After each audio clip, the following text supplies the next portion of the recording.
Myanmar में है वो भी गड़बड़ पड़ गया, नेपाल में भी फंस गया, और इधर सीज फायर को लेकर पाकिस्तान और इंडिया के बीच में एक समझौता हुआ जो 2003 के समझौते को आगे बढ़ेगा। और एलटीटी के मैटर पे और यूएन के मैटर को लेकर श्रीलंका ने भारत से अपील किया है।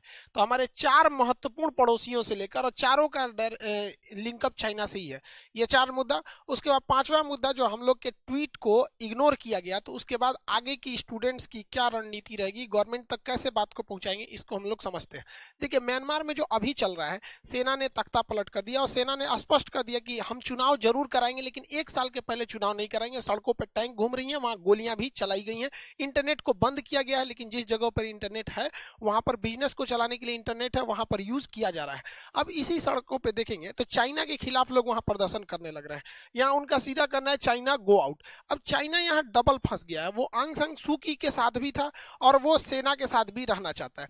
देखिए, आंग सान सू की का ऐसा कहा जाता है कि इनका भारत की ओर झुकाव है, हालांकि जब ये चुनाव नहीं जीती थी तो इनका भारत के प्रति झुकाव था, लेकिन इन्होंने चाइना से भी बहुत अच्छे संबंध को रखा था। आंग सान सू की ना, जब म्यांमार में रोहिंग्या समस्या थी तो आंग सान सू की ने रोहिंग्या समस्याओं पे आंख बंद कर लिया और इन्होंने कह दिया कि जो सेना रोहिंग्या को मार रही है वो मतलब गलत नहीं है। अब ये रोहिंग्या समस्या म्यांमार की थी, लेकिन आप खुद देखिए, ये रोहिंग्या समस्या जो म्यांमार की थी, यहाँ ऐसा हुआ कि भारत तक को झेलना पड़ गया। ये रोहिंग्या सोचिए, बांग्लादेश पार करके भारत आके दिल्ली तक में आके मांग करने लगे कि हमारी मदद किया जाए। सोचिए, ये तो म्यांमार का दिक्कत था, उसने पूरा एशिया का इसका खरमंडल मचा दिया। इस वजह से पूरी दुनिया जो थी आंग सान सू की आलोचना करने लगी, और आंग सान सू की जब आलोचना हुई तो ये रोहिंग्या का समस्या चला गया यूएनओ में, और यूएनओ ने आंग सान सू की के सरकार के ऊपर उस समय और म्यांमार के ऊपर प्रतिबंध लगाने लगा। तो यूएन की सिक्योरिटी काउंसिल में चाइना ने वहां पर म्यांमार को बचा लिया। जब चुनाव हुआ तो आंग सान सू की चुनाव जीती और ये म्यांमार और चाइना के रिश्ते को अच्छा करने के लिए चाइना के दौरे पे गई। चाइना ने म्यांमार में बहुत अच्छा खासा भारी भरकम निवेश किया, चाहे उसमें वो बिजली घर हो या फिर इंडस्ट्रियल पार्क हो, एयरपोर्ट या बड़े बड़े बिजली के डैम बनाने हो, हर एक काम को किया था। लेकिन अचानक से सेना द्वारा तख्ता पलट कर देने से चीन भी थोड़ा सा चिंतित है, लेकिन चीन सेना की ओर भी हाथ बढ़ा के रख रहा है, क्योंकि चीन को पता है कि अगर उसके निवेश को मतलब आउटकम चाहिए तो उसे सेना का साथ भी देना पड़ेगा। सेना जिस तकनीक से वहां पे इंटरनेट को दबा रही है और पब्लिक को सप्रेस कर रही है, वो सारे इक्विपमेंट सॉफ्टवेयर चाइना मुहैया करा रहा है म्यांमार में। इसलिए म्यांमार की जनता सड़कों पर उतर चुकी है, पूरा विश्व इस ओर देख रहा है। चाइना ने उस पर भी रोक भी लगा दिया यूएन में कि कोई आंतरिक मतलब बाहरी दबाव चाइना म्यांमार में काम न कर सके। लेकिन म्यांमार क्राइसिस धीरे धीरे बढ़ता ही जा रहा है। वहीं चीन की जो नेपाल की पॉलिसी थी ओपी साहब को वो भारत के खिलाफ कर रहा था, वो भी अब सफल होती नहीं दिख रही है। नेपाल के पार्लियामेंट में 275 सीट है, सरकार बनाने के लिए कम से कम 138 सीट चाहिए। वहां किसी भी पार्टी को स्पष्ट बहुमत नहीं है, लेकिन वहां मेनली कम्युनिस्ट पार्टी का दबदबा है। 2 ठो कम्युनिस्ट पार्टी है, एक केपी शर्मा ओली की और एक प्रचंड साहब की जो पुष्प कमल दहाल है। अब इनकी 84-90 इन लोगों की मिलाकर जो सीटें हो जाती हैं 174 सीट, यहां पर इन लोगों ने सरकार चलाया था। लेकिन इस सरकार में केपी शर्मा ओली जो थे वो अपने को सुप्रीम लीडर बनना चाहते थे, बाकी नेताओं की वैल्यू नहीं करते थे। पार्टी के अंदर उन्हीं के खिलाफ बगावत चलते आ रही थी, और इसमें चाइना का बहुत बड़ा रोल था। वहां पे वो चाइना की जो एम्बेसडर थी कॉनवाई, उन्होंने बहुत ज्यादा केपी शर्मा ओली का खुल के सपोर्ट किया था। लेकिन अभी क्या है, वहां की जनता खुद केपी शर्मा ओली से उब गई है और यहां पर ओली साहब के खिलाफ भी माहौल तैयार हो रहा है। और अगर गठबंधन टूटता है तो देखिए, यहां पर ओली साहब के अलावा और भी पार्टियां हैं, प्रचंड के पास दोनों बहुमत है, मतलब अगर इन दोनों से अगर ये गठबंधन कर लेते हैं तो प्रचंड साहब की सरकार बन जाएगी। इन सब को देखते हुए नेपाल के प्रधानमंत्री केपी शर्मा ओली ने वहां का जो संसद भवन है उस संसद भवन को भंग कर दिया। आपको जानकर ताज्जुब होगा कि संविधान के हिसाब से नेपाल के जो संविधान है वहां संसद को भंग करने की व्यवस्था नहीं है। जब कभी भी संसद को भंग कर दिया जाता है तो किसी भी सांसद एमएलए एमपी के पास कोई भी पावर नहीं रह जाता है, सारा पावर प्रधानमंत्री के पास चला जाता है। भारत में ऐसी घटना होती है जब चुनाव होता है, तब आप देखिएगा चुनाव के समय कोई नेता होता है, मंत्री का कोई पावर ही नहीं रह जाता है। राज्य में मुख्यमंत्री का थोड़ा पावर बच जाता है ताकि राज्य को संभालना भी तो है, और केंद्र में प्रधानमंत्री का बच जाता है। बाकी सारे लोग का पावर खत्म हो जाता है, आचार संहिता के टाइप का माहौल हो जाता है। तो केपी शर्मा ओली ने संसद को भंग कर दिया और सारा का सारा पावर केपी शर्मा ओली के पास चला गया। हालांकि वहां की जो प्रधानमंत्री राष्ट्रपति है विद्या देवी भंडारी, उनको इस तरह का हस्ताक्षर नहीं करना चाहिए जो असंवैधानिक है, फिर भी इन्होंने किया, जिसका विपक्षी पार्टियों ने विरोध किया और इसका मामला को सुप्रीम कोर्ट में उठाया। सुप्रीम कोर्ट ने कहा कि ओली साहब ने जो संसद भंग किया ये गैर संवैधानिक है। 8 मार्च को, मतलब आने वाले 8 मार्च को संसद में आपको प्रस्ताव लाना पड़ेगा कि आपके पास बहुमत है। अब इसमें ओली साहब का बहुमत बहुत कम दिख रहा है और ये उम्मीद किया जाता है कि शायद प्रचंड साहब की सरकार आ जाए, लेकिन ऐसा नहीं है कि ओली भारत के बहुत ज्यादा खिलाफ है या प्रचंड जो आ जाएंगे वो भारत के समर्थन में। लेकिन हाँ ये है कि प्रचंड जो है वो पूरी तरह से भारत के खिलाफ नहीं है, जिस तरह केपी शर्मा ओली पूरी तरह खुल के भारत के खिलाफ आ गए थे। ओली साहब के लाख चाहने के बाद भारत और नेपाल के संबंधों में कोई ज्यादा खटास देखने को नहीं मिला। भारत सरकार भी जो नेपाल के थल सेना होते हैं उनके अध्यक्ष होते हैं, उन्हें ऑनरेबल हमारे थल सेना अध्यक्ष की उपाधि दी जाती है। इवन हमारे जो थल सेना प्रमुख थे नरवणे साहब, वो नेपाल के दौरे पे थे तो उन्हें वहां की विद्या देवी भंडारी जो प्रेसिडेंट है वो उन्हें वहां की ऑनरेबल सेना अध्यक्ष दिया। ऐसे समझिए कि नेपाल का सेना अध्यक्ष भारत का भी सेना अध्यक्ष होता है, इज्जत के तौर पर हम दिए जाते हैं। और भारत का सेना अध्यक्ष भारत के साथ साथ नेपाल का भी हो जाता है और नेपाल के लोग ऑनरेबल हम लोग को ये पुरस्कार मतलब एक तरह से देते हैं। तो इसमें चाइना की लाख कोशिश के बावजूद भारत के रिश्ते अच्छे रहे। इसमें सबसे बड़ा रीजन जो था वो कोरोना वैक्सीन को लेकर था। भारत अब तक जितने देशों को कोरोना वैक्सीन उपलब्ध कराया है उन्हें वैक्सीन के साथ साथ उन्हें प्रॉपर ट्रेनिंग दिया है, कौन से इक्विपमेंट लगते हैं, कौन सा फ्री चेन लगाना है, हर एक तरह से किस तरह से ड्राई रन होगा, बकायदा ट्रेनिंग के साथ दिया है। और सबको उम्मीद था कि चाइना में ये वायरस आया वहां से वैक्सीन निकलेगा, वहां पे कोई वैक्सीन नहीं बनी। वो वैक्सीन को तो पाकिस्तान में अभी उसको ट्रायल किया जा रहा है जिसके कोई रिजल्ट अभी तक सामने नहीं आया है। उधर पाकिस्तान ने भारत और पाकिस्तान सीमा पर एक समझौता हुआ था 2003 में जिसे कहते हैं सीज फायर। सीज मतलब होता है रोक देना, फायर मतलब गोली चलाना। तो बॉर्डर पे दोनों देश आपस में गोली नहीं चलाएंगे, ये समझौते हुए थे 2003 में। लेकिन आए दिन पाकिस्तान से गोलियां चलती रहती है, बदले में भारत को भी जवाब देना पड़ता है। कभी कभी ये तो गोलीबारी बहुत तेजी से होने लगती है, लेकिन इस बार वहां के एनएसए ने कहा कि हम लोग इस समझौते को बहुत तेजी से फॉलो करेंगे, स्ट्रिक्टली फॉलो करेंगे और दोनों सेना एक दूसरे पे गोली नहीं चलाएगी। अगर कभी इस तरह का कुछ उत्सावे वाली बात होती है तो दोनों सेना के जो वहां पे कमांडर लेवल के ऑफिसर बैठे हैं वो दोनों एक दूसरे पे हॉटलाइन से बात करेंगे। आर्मी का एक तो अलग सिग्नल होता है हॉटलाइन जिसपे वो बात कर सकते हैं और तुरंत मामले की निपटारा किया जाएगा। और इससे भी बात नहीं बनती है तो फिर वहां फ्लैग मीटिंग होगी, व्हाइट कलर का झंडा उधर से फौजी का एक बटालियन लेके आता है और इधर से आता है, फिर बैठ के बातें हो जाती है। इसके अलावा जो director general of military operation होते हैं जिसको हम लोग डीजीएमओ के नाम से जानते हैं, DGMO director general of military operation, ये उस एरिया के मिलिट्री ऑपरेशन के डायरेक्टर होते हैं। इनकी बैठक करके त्वरित कार्रवाई से उसे हम लोग दूर किया जा सकता है जिससे कि वहां शांति हो। क्योंकि अब पाकिस्तान को भी लग गया है कि भारत जो है अब पूरी तरह सुदृढ़ हो गया, उसको बार बार कश्मीर कश्मीर चिल्लाएगा तो वर्ल्ड लेवल पे भी उससे कोई फायदा नहीं मिलता है।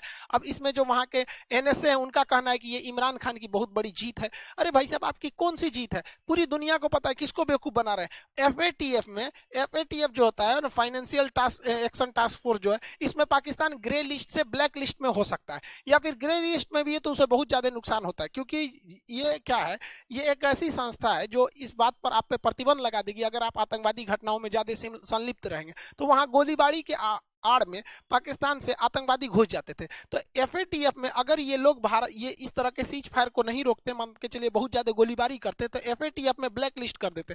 और जहां ये ब्लैक लिस्ट करते ना तो ब्लैक लिस्ट का प्रभाव इतना भयानक पड़ता कि ये किसी से व्यापार नहीं कर सकते थे। और अंदाजा लगाइए कि कोरोना वैक्सीन को भी खरीदने में इन्हें बहुत दिक्कत होता। तो जब वैक्सीन खरीदने में दिक्कत होता ब्लैक लिस्ट में होने के बाद, तो सामान्य मतलब व्यापार करने में तो पूरी तरह से चौपट हो जाते। तो ये इमरान खान की जीत नहीं है बल्कि एफएटीएफ का दबाव है कि पाकिस्तान को इस तरह से समझौते करने पड़ रहे हैं और ये कर लेना दोनों के लिए भलाई है। देखिए भाई हम आपको भी कहते हैं एनएसए साहब, हम सरकार के ना हम कोई अंग है ना कुछ है, लेकिन हम अपने देश को भली भांति जानते हैं कि अगर आप एक गोली नहीं चलाइएगा तो इधर से गोली नहीं चलेगी। क्योंकि हम वसुधैव कुटुंबकम वाले हैं, किसी को काट के फेंकने वाले नहीं है। लेकिन हाँ अगर आप गोली चलाएंगे, पुलवामा जैसे हमला करेंगे तो हम लोग लाहौर तक घुस के मारेंगे लोग। लेकिन इतना बात समझिए, आप गोली नहीं चलाइए। हम इतना तो जानते हैं कि भारत से गोली बिना मतलब की नहीं चलेगी। श्रीलंका की बात करते हैं तो श्रीलंका भारत से मदद मांगा है।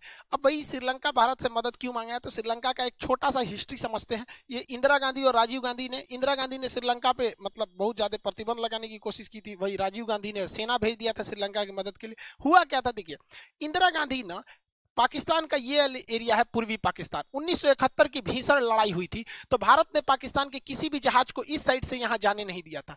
तो श्रीलंका ने कहा था चले जाओ। तो जब जहाज यहां से फ्लाइट भर रहे थे ना तो उनका फ्यूल खत्म हो जा रहा था। तो ये 174 बार यहाँ पर फ्यूल भरने की अनुमति दिया था श्रीलंका ने। उनकी जहाजों ने श्रीलंका में उतर कर 174 बार फ्यूल भरा, फिर जाके भारतीय सेना पर बांग्लादेश पर आक्रमण करती थी। ये पहले पूर्वी पाकिस्तान था। 1971 की लड़ाई पर वीडियो बनाए, आप देख सकते हैं वहां पर।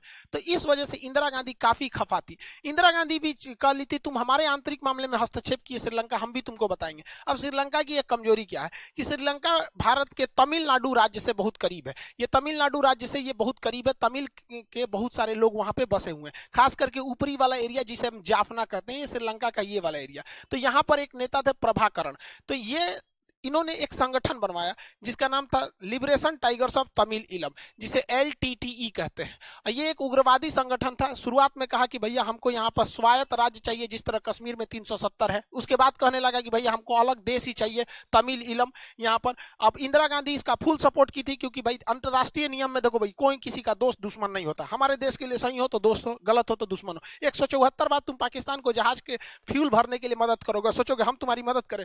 भारत ने भी प्रभाकरण को पूरा हथियार, हर चीज सुविधा उपलब्ध करा दिया। अब सोचिए ये इतना खतरनाक संगठन बन गया कि इसके पास अपनी एयरफोर्स थी और श्रीलंका को तो तबाह करने के फेर में था। यहाँ पे इनका झंडा है, देखिए इन्होंने कह दिया कि हमारा एक अलग देश बनेगा। इंदिरा गांधी ने भी इसका समर्थन किया। जब तक 1984 में इंदिरा गांधी मरा गई, वो उनके बॉडीगार्ड ने उन्हें मार दिया, तो इंदिरा गांधी खत्म हो गई। उसके बाद क्या था कि अब श्रीलंका को मजबूर होकर यहां से एक देश देना पड़ जाता इन लोग के। अब सोचिए श्रीलंका खुद ही इतना छोटा, उसमें से आधा कट जाएगा तो श्रीलंका कहां चला जाएगा। अब यहां समस्या ये हो गई कि जो तमिलनाडु के लोग थे, तमिलनाडु के लोग, इन लोग को भी भावनात्मक जुड़ा हो गया श्रीलंका के साथ। अब भारतीय सुरक्षा सलाहकारों ने कहा कि भाई तमिलनाडु के लोग एंटी हिंदी लैंग्वेज हैं, उन्हें हिंदी लैंग्वेज या नॉर्थ कल्चर से थोड़ा सा मतलब उतना नहीं पसंद करते हैं लोग। उनका मतलब है कि तमिल भाषा ज्यादा होनी चाहिए, क्योंकि उनको कहना है कि वो प्राचीन भाषा है। तो भारत के सुरक्षा सलाहकारों ने राजीव गांधी से कहा कि देखिए अभी तमिल वालों के लिए कोई अलग देश नहीं है। जिस दिन इनके पास देश हो जाएगा, ये जाफना ऊपर श्रीलंका का, तो इनके अंदर एक भावना आने लगेगी, फिर इन दोनों में एक बड़ा अच्छा मतलब कनेक्शन हो जाएगा, फिर ये भारत पर दबाव बनाने लगेंगे। तो राजीव गांधी ने भारतीय सेना को उतार दिया श्रीलंका में और कहा कि लिट्टे जो है ना, लिट्टे को साफ कर दो। तो भारतीय सेना ने लिट्टे को साफ कर दिया, LTTE को। बदले में LTT वाले ये प्रभाकरण ने हमारे राजीव गांधी को मरवा दिया। ये एक अलग कहानी है, इस पे एक अलग से डिटेल वीडियो बनाएंगे। तो आप ये देख सकते हैं हिस्ट्री क्या रहा था। तो जब यहाँ पे राजीव गांधी को मारा गया, तो बाद में भारतीय सेना भी इन प्रभाकरण और लिट्टे को पूरी तरह से साफ कर दिया। आने वाले समय में श्रीलंका की सरकार जब आई, तो जितने LTTE थे उनको तो मरवा ही, साथ में जो मासूम लोग थे जो कोई गुनाह नहीं किए थे, उनको भी लाइन से खड़ा करके गोली मार दिया गया। छोटे छोटे बच्चों को गोली मार दिया गया। अब ये मुद्दा चला गया है UNO में, और UNO अब श्रीलंका पे लगाने वाला है प्रतिबंध। अब श्रीलंका कह रहा है कि भैया हमको बचा लो। अब इसमें बचाएगा केवल भारत। रीजन क्या है? क्योंकि ये भारतीय तमिल के लोगों पर अत्याचार को लेकर UN में मुद्दा है। अब अगर भारत कह देगा कि नहीं श्रीलंका इसमें मतलब वो नहीं है, क्योंकि भारत की मजबूरी है श्रीलंका को साथ लेके चलना, क्योंकि चाइना जो है हमें घेरना चाह रहा है। इधर म्यांमार से घेर लेगा, इधर पाकिस्तान से, नीचे से श्रीलंका से भी घेर लेगा, तो दिक्कत हो जाएगा ना। इतिहास के झगड़ा को लेकर चलते रहेंगे तो वर्तमान में भी झगड़ा होते रहेगा। तो यहाँ पर भारत से वो उम्मीद की नजर से देख रहा है कि अगर भारत कह देगा कि नहीं श्रीलंका को इस पर प्रतिबंध नहीं लगाया जा सकता है, तो पूरी दुनिया का मुंह चुप हो जाएगा, क्योंकि डायरेक्ट इससे रिलेटेड कौन है? भारत। लेकिन तमिलनाडु के लोग इसके विरोध में। आप तमिलनाडु का सरकार पर दबाव बनाना है कि नहीं आप श्रीलंका पे दबाव बनाइए, श्रीलंका को बर्बाद कीजिए। हालांकि तमिलनाडु के लोगों ने सबसे ज्यादा दबाव बनाया था मनमोहन सिंह के समय में, क्योंकि मनमोहन सिंह की सरकार पूर्ण बहुमत से नहीं थी, उन्हें अन्य पार्टियों से गठबंधन करना था। इन्होंने गठबंधन तक तोड़ लिया था श्रीलंका के मतलब लोगों से। इन लोग का एक बार भारतीय एयरफोर्स में एक श्रीलंका का पायलट था, वहां के एयरफोर्स को ट्रेनिंग देती है भारतीय सेना, तो ये उसका भी विरोध कर रहे हैं कि क्योंकि श्रीलंका ने प्रभाकरण को मारा, वहां पे इन लोगों को मारा। लेकिन भारत क्या है कि अभी सोच समझ के कर रहा है। हम अपने राज्य को खुश रखने के लिए राष्ट्रीय सुरक्षा को या राष्ट्रीय महत्व को बलि नहीं दे सकते। और इस बार भी वैसे भी मोदी जी की गवर्नमेंट पूर्ण बहुमत से, जब मनमोहन सिंह ने अपना फैसला नहीं बदला था, जबकि वो अल्प बहुमत में थे, तो मोदी जी कैसे बदलेंगे? इसका एक असर भी देख सकते हैं। श्रीलंका भारत को काफी उम्मीद से देख रहा है कि अगर श्रीलंका को भारत ही क्या कर सकता है, बचा सकता है, क्योंकि श्रीलंका ने भी इसका कुछ संकेत दिया है। इमरान खान श्रीलंका के दौरे पे थे, छोटे मोटे हथियारों की डील हुई। इमरान खान ने कहा कि हम आपके यहाँ बहुत ज्यादा निवेश करेंगे, आपको लोन वगैरह भी देंगे। लेकिन श्रीलंका के संसद में इमरान खान का भाषण होने वाला था, और भारत सरकार को पता चल गया कि भाई साहब जाएंगे भोंपू लेके श्रीलंका के संसद में, तो यहाँ बैठ के ये सबसे पहले कश्मीर मुद्दा बोलेंगे। तो भारत ने इशारा कर दिया कि भैया देखो, तुम चाहते हो हम तुम्हारा समर्थन करें, तो फिर तुम किसको बैठा रहे हो? तो श्रीलंका में इनके भाषण को रद्द कर दिया। कहा गया कि आप आइएगा, घूमिएगा, संसद में भाषण नहीं दीजिएगा, क्योंकि हमको अब श्रीलंका गवर्नमेंट ने खुल के नहीं कहा। तो भारत की कूटनीति असर ला रही है। नहीं तो ये जाते संसद में तो सबसे पहले यही मुद्दा उठाते कि कश्मीर वाला मुद्दा। तो अब भारत के सामने एक रास्ता है कि श्रीलंका को कैसे भी अपने पलड़े में लिया जाए, क्योंकि श्रीलंका को भी पता चल गया है कि चाइना ने जो लोन दिया है श्रीलंका चुका नहीं पाया, तो उसके बंदरगाहों पर चाइना का कब्जा हो गया। तो अब देखिए चाइना जो है म्यांमार में भी घिर चुका है, नेपाल में भी, पाकिस्तान में भी उसका कोई खास रोल नहीं रह गया, श्रीलंका में भी। तो ये भारत की डिप्लोमेटिक एक तरह से जीत होगी। आई होप आप इसको समझे। अब बात करते हैं स्टूडेंट ने जो लगभग 8 मिलियन ट्वीट किए थे, उसमें से आधे ट्वीट डिलीट कर दिए गए। ट्विटर ने कहा कि ऐसे ट्वीट नहीं होंगे। तो स्टूडेंट्स को भी कहते हैं अब जब ट्वीट कीजिएगा ना तो कुछ कुछ लिख के ट्वीट कीजिएगा, उसके साथ कुछ जोड़ दीजिएगा अपना भी कि we want justice, students want justice, या फिर मोदी रोजगार। ये नहीं कि केवल मोदी जॉब दो, मोदी रोजगार दो को ट्वीट करेंगे, रीट्वीट करेंगे। तो ये जो ट्विटर का एल्गोरिथम है वो उतनी वैल्यू नहीं दे रहा है। अपने साथ उसका कुछ फोटो वगैरह भी लगाएंगे कुछ कुछ, ताकि वो नया उसे नया ट्वीट समझ के आगे लेकर जाए। इसके अलावा देखिएगा अभी सारे टीचर्स लोग के ग्रुप में डिस्कस हो रहा था दोपहर में, तो वहीं पता डिसाइड हुआ कि जो मोदी जी का ऑफिशियल ट्विटर हैंडल है PMO, prime minister office, PMO office पे हम अपनी क्वायरीज देंगे। तो उनके जो ट्विटर अकाउंट है वहां जाके सारे स्टूडेंट क्या करेंगे, वहां पे जाके अपने ट्वीट लिखेंगे, और अच्छे से लिखिएगा, 2-3 लाइन ट्वीट में लिख दीजिएगा। वहां आपसे हर चीज मेल वगैरह मांगा जाएगा, आप उसको दे देंगे लोग। यहाँ पे आप देखेंगे जितने लड़के हैं आप सब पीएमओ के उस पे जाएंगे, डिस्क्रिप्शन में भी उसका लिंक दे दिया जाएगा। सारे लोगों ने अभी यही डिसाइड किया है कि हम लोग इस पर जाके कहेंगे ताकि मोदी जी इसको सुन सके यहाँ पे। और उसके बाद भी नहीं तो फिर नरेंद्र मोदी का अपना जो पर्सनल ट्विटर है उस पर पीएमओ ऑफिस हो गया या प्रेसिडेंट ऑफिस हो गया, ताकि इस पर मुद्दा हो सके। जब 8 मिलियन ट्वीट हो गया और अब तक कोई गवर्नमेंट ने कुछ नहीं बोला स्टूडेंट्स के लिए, तो फिर सोचिए भाई इसको गवर्नमेंट सीरियस नहीं ले रही है। तो भाई ये गवर्नमेंट को भी कहते हैं कि ये जो ट्वीट है ये कोई फिल्मी दुनिया का ट्वीट नहीं है कि 2 दिन में खत्म हो जाएगा। ये पढ़े लिखे ग्रेजुएट स्टूडेंट्स के ट्वीट है। ये अगर आप इन्हें नॉर्मल में नहीं समझेंगे, ट्वीट में नहीं समझेंगे, तो पीएमओ ऑफिस पे होगा, फिर नहीं तो होगा तो फिर अलग अलग पे होगा। लेकिन इस बार स्टूडेंट्स का कहना है कि भाई बहुत हो गया अत्याचार, अब नहीं सहने वाले हैं हम, क्योंकि भाई इतनी लेट लतीफी किसी को बर्दाश्त नहीं होती है। तो ये फिर से अब एक नया मुहिम है, इसको देखते हैं लोग कब तक मोदी सरकार को इस बात की सुनाई देती है, कब प्रधानमंत्री स्टूडेंट की समस्याओं के लिए आगे आते हैं। आई होप आप इसे समझेंगे। मिलेंगे नेक्स्ट क्लास में। जय हिंद।